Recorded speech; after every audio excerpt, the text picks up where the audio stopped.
Good day. I am here with the lovely Marisa Ybarra-Williams. She is a partner at a law firm in Texas where she routinely represents some of the biggest companies in the country. As you can imagine, the road here has been anything but easy for her. She still encounters barriers, obstacles, and challenges with her family, friends, and colleagues, opposing counsel, judges, and clients daily. The difference is instead of being blinded and paralyzed by the situation, she can transcend them from the power of pivoting. Now tapping into the best version of herself, and her power is always available and has allowed her to regain control over her destiny. Well, I'm excited to have you here, Marisa. Thank you so much for taking the time to share with us your knowledge and expertise. Oh, thank you for having me. It's a pleasure to be here. And I can't wait to share what I have to say with your group. I know it's going to be amazing. And I firmly believe today is the day that can change their life from here on out. Hey, okay, great. Take over. Perfect. So I'm going to try to go back and share my screen. Let's see. And of course.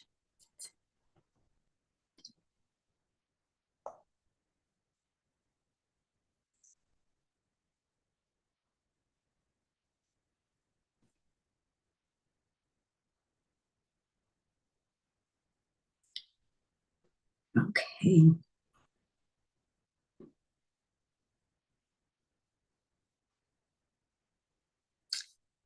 Let me know if you can see my screen. It should be broadcasting. Yes, we can see your screen. Perfect. Sorry about that, guys. Thank you so much. So I like starting with this screen first because all the time I get, Marisa, what do I have to benefit from you? Marisa, what can I learn from you? What is it that you have to contribute that's worth listening to, that's worth taking my time? And so I just start with the punchline first. What if you can change your life today? What if how you're seeing your life, yourself, your role in it has been wrong this whole time? What if there's a way to look at it differently and see every single thing in your life is the perfect preparation for what it is that you need to become? So if you're like me, you're wondering, how is that possible? Well, first, let me tell you about me so you can understand what it's taken to get to where I am today. So as you know, I'm an attorney. I've been an attorney now for 15 years. There's about 110,000 attorneys in this country or in Texas. Out of those, only about 10,000 are Hispanic or Latino heritage. Out of those, only 4,500-ish are Latinas. In El Paso, where I tend to practice most regularly, 1,200 of us exist here. And in Texas and actually around the state, they have these lists that are called super lawyers. And this list tells you the top 5% of lawyers in your state, right? So if you're ever looking for an attorney and you want to know where to start, look at your super lawyers list for whatever state you're in. It's going to tell you those people who have been vetted, tested, and have either results on paper or have results in trials that make them the top 5% of lawyers in their community. So I have been on that list for now most of my 15 years. I think this is year 8 that I've been on that list. And in my community, there are less than 50 attorneys who are on that list. And of those, there are less than 15 who are women, and there are less than 5 who are Latinas. So why do I tell you that? I tell you that because I am the first Latina lawyer in my family. On my dad's side. And then on my mom's side, I am the only female attorney. I have an uncle who's an attorney. And because of that, when people see me walk in a room, they don't always know what to do with me. Judges don't know what to do with me. Opposing counsel don't know what to do with me. Some of the, routinely, they think I'm the assistant. Routinely, they think I'm the secretary. Routinely, they think I should take notes for the group. Anything but what it is to be an attorney and then to take my advice, right? So I encounter daily people not seeing me, not hearing me, not valuing me, and not really caring what it is that I have to say, even though they have hired me for that role. And because of that, the frustration, almost sometimes the anger, the despondency, all of that, I am plagued with every single day. And I want people to know that because they see me today, they see me successful today, and they think, oh, it was easy for her to get there. And they don't realize, no, it wasn't, for one. And for two, I'm still dealing with it every single day. I still have someone who doubts me, someone who's not sure about me, someone who just sees a girl, doesn't see an attorney, someone who doesn't see my accomplishments. And that's real. And I deal with that every day. So I gave you some pictures of when I was little, right? Because when we're little and when we're young, we still dream, right? We're ideal. We have the future in front of us. We think the future can be what we want it to be. And slowly but surely, society, life, challenges start to wean away at who we were given to be, our brilliance, our power, our strength. And I always like reminding myself of who is that little girl who was dreaming? What did she want to become in this world? What did she want to do? And it's also why I have it always at the beginning of my presentation, because I want to take us back there. I want to take us back to before life kind of, charmed us down, before it got the best of us, before we had people doubt us, before we had insecurities, before we had doubt, but that purely positive view of ourselves. So, and why do I do that? Because by now we've all encountered events that have made us second guess ourselves, made us second guess our power, made us second guess who we are, who we're given to be, how brilliant we are, how beautiful we are, how intelligent we are, how unique we are in this world. And frankly, it's easier to believe that, which is not good, right? The things I can say to myself in my own voice about myself that are negative, I can believe in a second. It is always harder to believe the good. And I try to take people back to that version of themselves, that wholly positive, beautiful version of themselves. Because it's not who you are that holds you back. It's who you think you're not. It's all the ways we write ourselves off. It's all the ways we tell ourselves we can't. It's all the ways, the barriers that we present to ourselves that are way more powerful than those that we experience with others. And so this is another picture of my brilliant little self, right? When I was in high school, I'm there at the bottom. And this was a politician, local politician in our space. And she actually was part of what started me dreaming of being a lawyer, right? And that was going to be like, oh, I was so looking forward to becoming who I was going to be. Well, I'll tell you, that journey became messy, and I didn't go straight way through. It actually took me till I was 25 years old to decide to pivot and to try to go for that which had scared me. What had happened was over time, I didn't see lawyers that looked like me. I didn't see lawyers that were like me. The people who I saw that were in this field were anything but me. And I wrote myself out. I decided I wasn't good enough. I decided I couldn't even try. And actually, I had found this picture. My mom gave it to me probably about when I was 21 or so. And it kind of inspired me again. It kind of touched my heart again. And it really taught me to take a moment and remember who that girl was and what she wanted. And it was at that time that I decided, okay, you know what? I might not know where I'm going. I might not know if I'm going to get there. I may shoot for the stars and fail, but it was worth it. I was worth it. I was finally going to do something that I was terrified to do and go for it anyway. And that's kind of what I hope you take from today is awaken that part of you. Awaken that part of you that you've dug down so deep, you probably don't even know where she is, but she is there and she is begging you to be let out. She is begging you to live your life differently. She's begging you to go for it. I think about what would I tell my younger self? What would my younger self tell me? It's actually an exercise I do anytime I'm stuck. And most of the time, what she would tell me is go for it. Why not? Because she's fearless, right? She's not polluted yet. And I hope that if anything, you can tap back into her. And why is that? Well, that's because at the end of the day, the past, the messiness, the mistakes, the failures, all of that is not your potential. It's not your worth. It's not your value. It is a story. It has given you things to learn from. It has given you things to build from, but it does not stop who you can be in the future. It does not stop the future that you can still have. And I don't just tell you that to tell you that. I tell you that because that's what I have did. So at 25 years old, I went back to school and hightailed it out of my bachelor's and then got into the best law school in Texas to become a lawyer. And every day in law school, I felt pretty stupid. There were people who were smarter there. There were people who had it more together there. There were people who had been working this their whole life, who had made no mistakes. And I was full of mistakes and failures, but I was there anyway.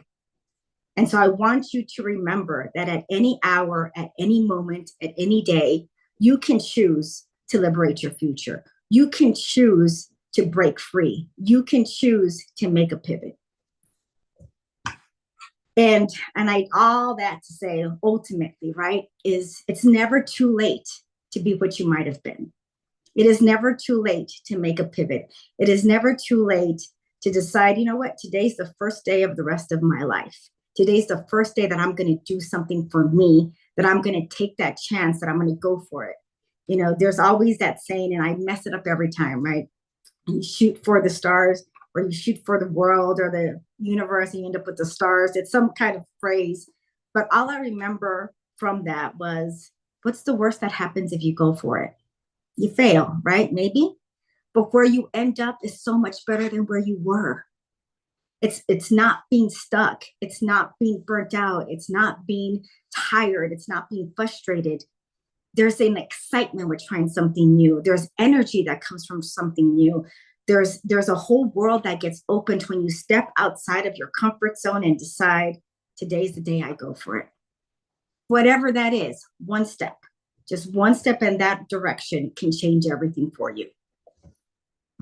And this is what it changed for me, right? So I went from deciding that I wasn't good enough to be a lawyer, that I wasn't good enough to get into law school, that I wasn't good enough to practice, that I wasn't good enough for anything, to working for some of the companies that you would, household names.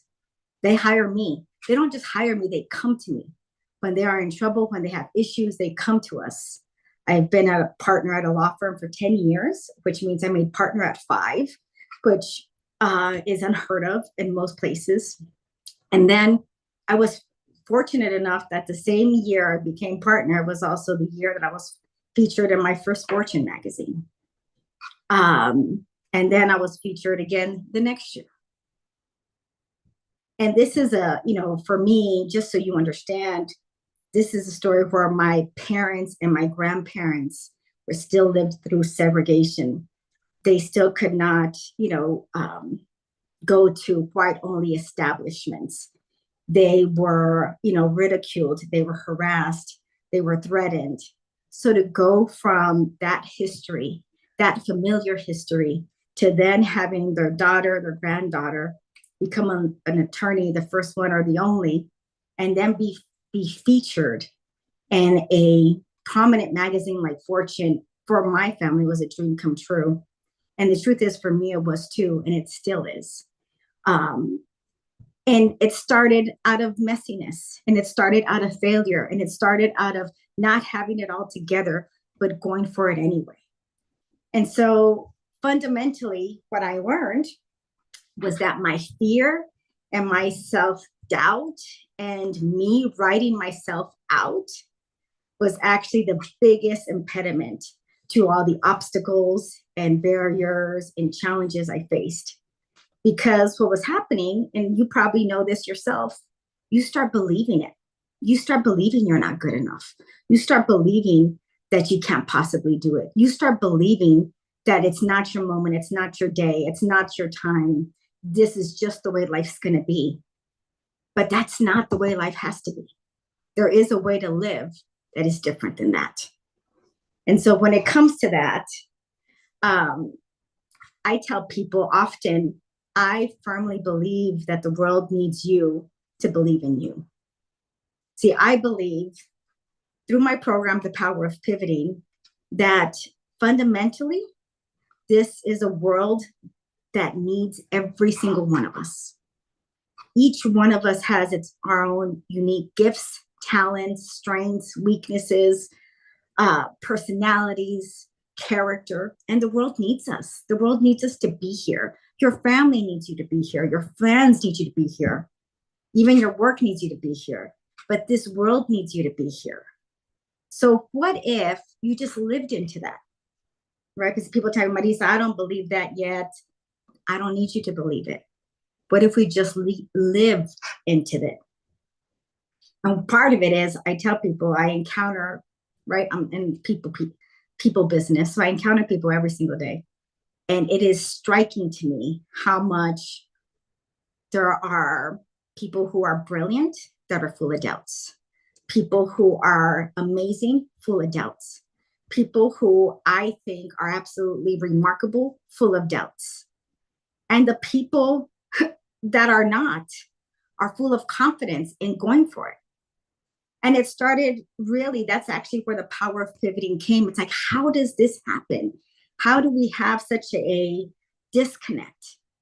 And it occurred to me that that was partly because of how we see ourselves in the world, and therefore how we see what we can or can't do. And so with that, I'm going to walk you through a few of the concepts of the power of pivoting. But first, we needed to have you tap into your greatest self, because fundamentally, that's the part of you that needs to tap in. And so with this, I'm going to stop sharing my screen. And instead, I'm going to just talk to you. And the power of pivoting assumes three things. One, everything life is just a series of lessons. It is not personal. It's not out to get you. It's not coming for you. It's just a series of lessons. So that's one. Two, the world needs you. It needs who you were given to be, you on your best day, you at your core. It needs you. And three, because of those two things, every single life experience in front of you is really the perfect playground for you to develop into the version of you that's being called for right now. And I say it that way on purpose, because when I look back at my life, who I needed to be at 25 is different than who I am today at 45, right? Who I needed to be at 30 is different from who I need to be today. My challenges are different. My obstacles are different. Some of my barriers are still the same, but it required me to grow, right? It required me to become a different version of myself. It required a different part of my personality to shine through. It required a different part of my strengths to shine through. There were weaknesses that I had that actually, I needed to overcome, that I needed to strengthen. There were skill sets that I didn't have at 32 that I now have at 45. So when I looked back at my life, I realized even the hardest moments actually gave me the perfect preparation to become who I needed to be. So what does that look like, right? That's the next question I get. It's like, okay, Marisa, this sounds really good, but what do I do? What does this mean? How does it work? And so I give people 3 different examples, and hopefully you can find yourself in one of them. So one example that I give people that I encounter all the time is people who constantly doubt and challenge me, right? So I'll call a client and I give them advice, and immediately they second guess me, they undermine me, they don't hear me, they don't see me, they don't value what I have to say. That's just standard. Well, as it turned out, one day, one of these clients, I needed some advice, or I needed actually them to approve something, couldn't get a hold of him, had to call a supervisor because I needed an answer that day. And I called the supervisor and I said, I know so-and-so is not a big fan of me, but I promise you, these are the 3 reasons why I need to do what I'm asking to do. And he said, why would you say that, Marisa? I said, I said, oh, maybe it's just me, right? It kind of pivoted really quickly. Maybe it's just me. And he said, let me tell you something. How he treats you has nothing to do with you. It is how he treats all of the attorneys. And I said, well, why is that? And he said, well, he trusted one once and it didn't go his way. And it actually turned out to be very, very costly for the company. And ever since then, that's just how he is. And when I hung up the phone, I realized there may be things we do that trigger people. And that's the way I try to articulate it, that kind of gets them riled up for a reason or another. But fundamentally, that entire reaction, when we really peel the layers back, it only has about that much to do with you. It only has that much to do with what happened. There's a whole history that you know nothing about. There's a whole past that you know nothing about that really are the reason that they treat you the way they do. So that's one example. Then another example, I was in the middle of probably one of the worst times in my life. It was about 9-10 years ago. A family member of mine was going to prison. There was nothing, there's no way to sugarcoat it. There's no way to make it better.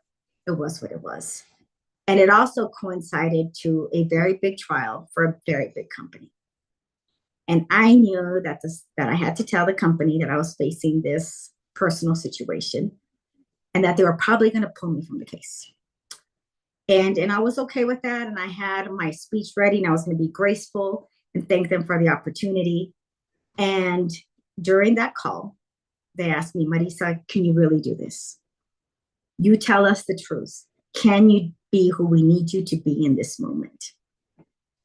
And it took me a minute and I was honest with myself, but I really believe the answer was yes. And I told them, I said, yes, I can, because I am built to last.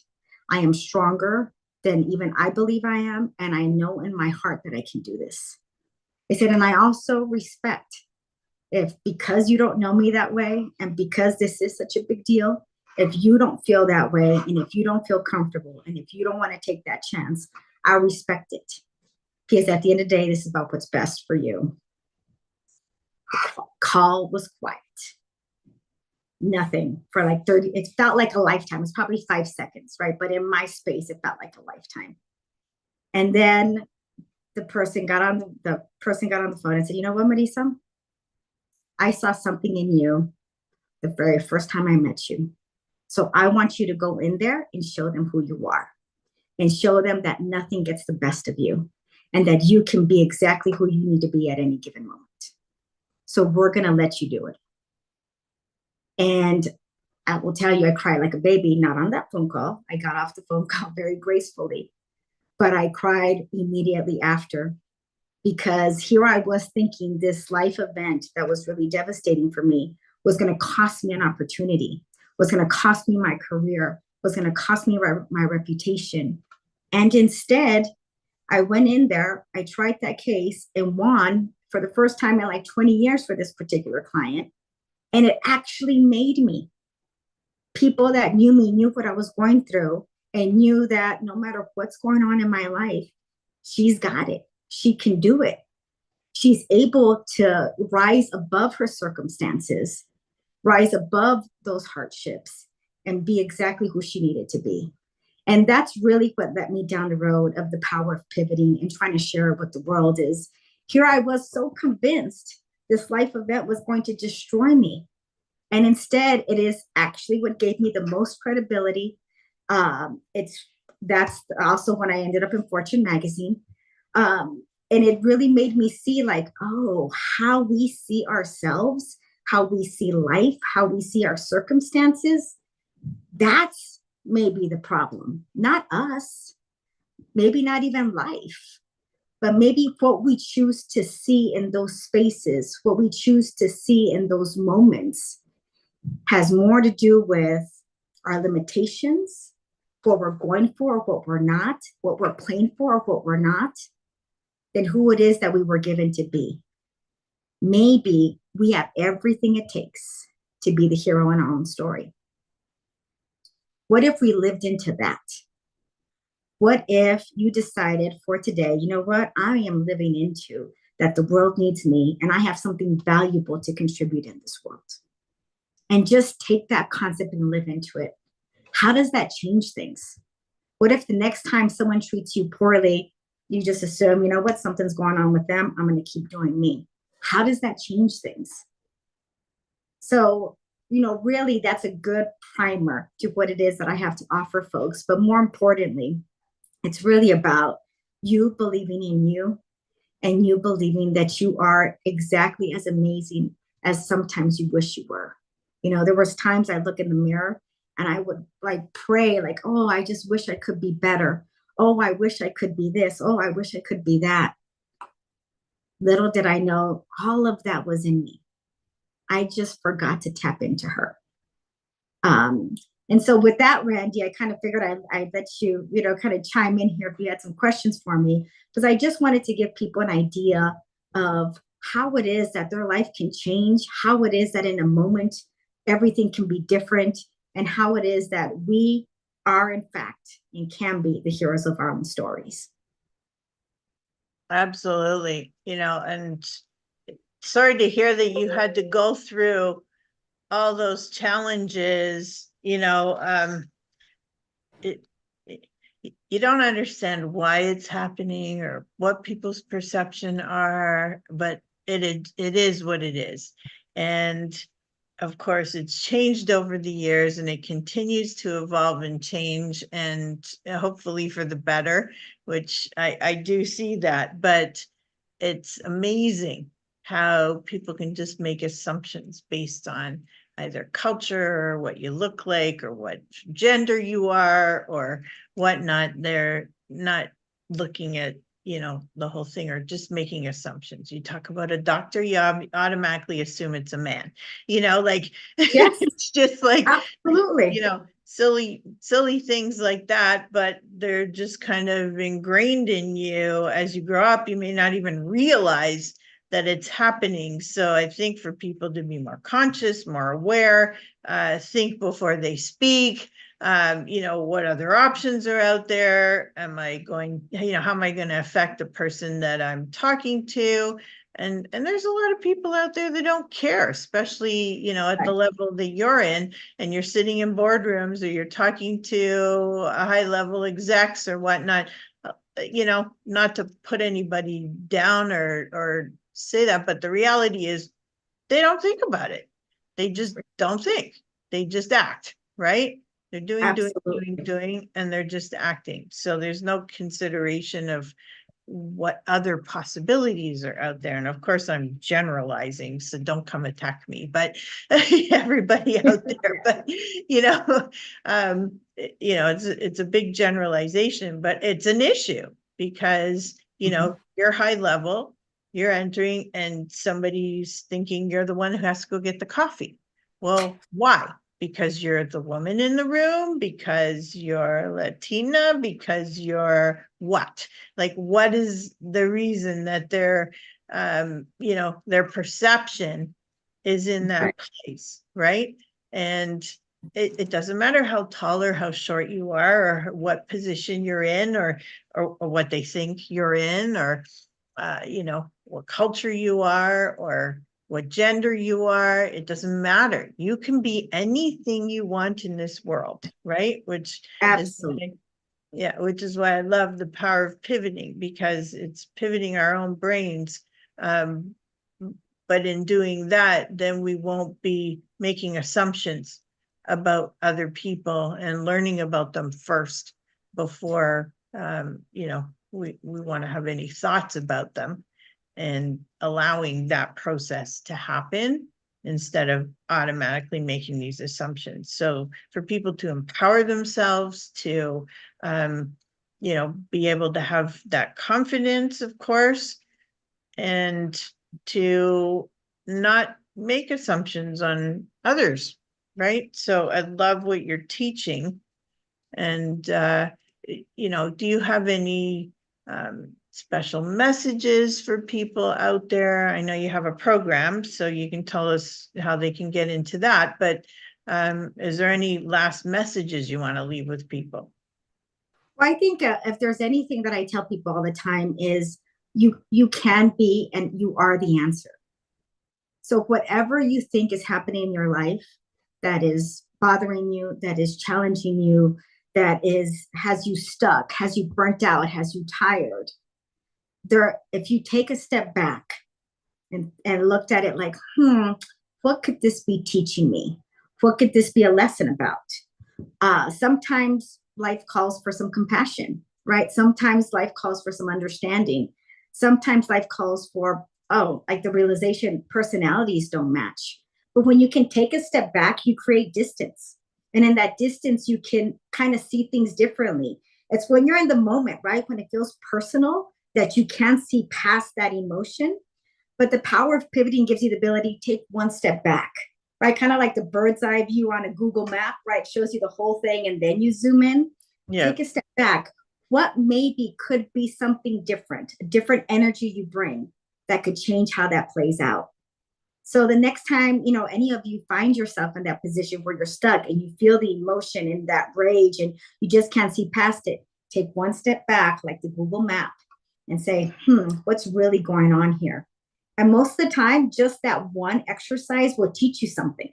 Like, this person is new to the job. They don't know what they're doing yet, so they're probably insecure themselves. Or, this person's never dealt with this situation, or sometimes it's like, hey, you know what? I didn't realize they've been asking me for X and I've never answered that question. Or, whatever it is, but you can kind of see that there's always a step you can take that moves that entire situation in a different way. So take a step back, give yourself some distance, and see if maybe life's not presenting you with that to teach you a lesson. Love it. Love it. Thank you for all these wonderful messages. And, and if people want to learn more about, me, the programs that I offer, I have a website. It's Success with Marisa. And so it's Success with Marisa. You'll find another kind of bio on me, every program that I offer, everything that I am doing, even speaking engagements, calendars with those events. That's kind of the hub for all that information. So if you want to learn more about me, are interested in maybe learning and diving into the power of pivoting and kind of everything that I teach there, it is there. If you want to book me for a speaking engagement, it's there. It's my little hub. And so I invite any of you, come find me. I am in the stage of my life where I want to try to help people not feel stuck, not feel unseen, unheard, unvalued. I know what that's like. I remember that feeling, and I don't want that for anybody. So if I can help in any way, I am here, and I hope you reach out to me. Thank you so much. That was fantastic. And I hope they do reach out to you. And thank you for sharing and taking the time to do so. We really appreciate you. Thank you. It's been a wonderful opportunity.